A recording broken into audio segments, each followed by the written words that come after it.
evidence for shared earthquakes between San Andreas and San Jacinto faults, which is southern San Andreas area. This is by Andy Fell, UC Davis on phys.org.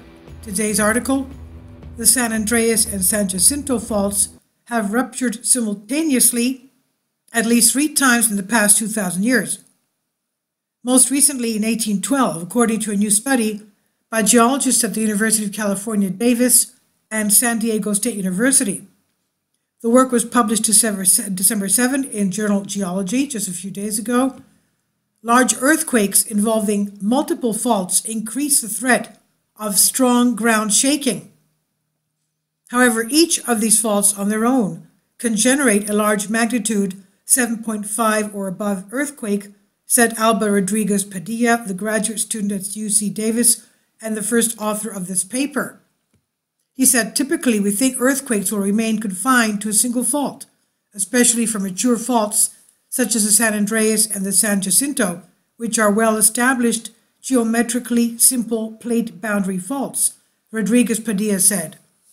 But researchers previously have shown that it's theoretically possible for an earthquake to transfer from one fault to another where they come close together at Cajon Pass north of Los Angeles, she said.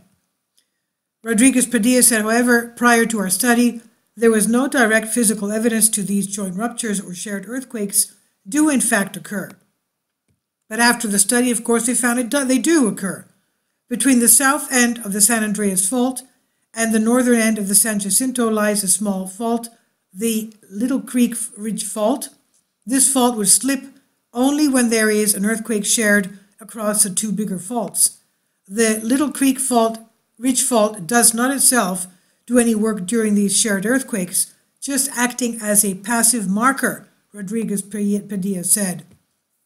20% to 23% of earthquakes are shared. That's about a quarter of them are shared. To get evidence of potential shared earthquakes, Rodriguez Padilla and colleagues hand-dug a trench 15 meters long and 1.5 to 3 meters deep into the Little Creek Ridge Fault. They identified signs of 3 earthquake events in the past 2,000 years based on radiocarbon and pollen dating. Kindly support my Patreon account. The daily posts are 5 videos daily, and they are totally different from what I have on my YouTube channel. Thank you so much for your support and that you find all my content so interesting. You'll find the Patreon account details in the description box. And here we have the San Andreas Fault, and on the 10 o'clock position, San Jacinto Fault about 5 o'clock position. LCRF is the fault right in between them. Now, next they simulated the historically recorded earthquakes of 1812 and 1857 to see if these could have been multi-fault earthquakes. And based on the simulations, they discarded the 1857 earthquake and found that the 1812 earthquake was capable of jumping faults. Additional co-authors on the paper were Professor Michael Oskin and project scientist Irina De Lucina, UC Davis Department of Earth and Planetary Sciences, and Thomas Rockwell and Drake Singleton, San Diego State University, Julian Lozos, California State University of Northridge, and Kellyanne Dasher Cousineau, UC Santa Cruz, helped dig the trench. The work was supported by the Southern California Earthquake Center, which is funded by U.S. Geological Survey and the National Science Foundation. This is by UC Davis on phys.org. So we can see that, yes, about a quarter of them are shared earthquakes.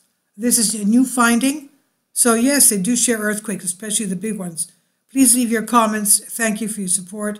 And all of you there on the West Coast, please be very alert. Thank you.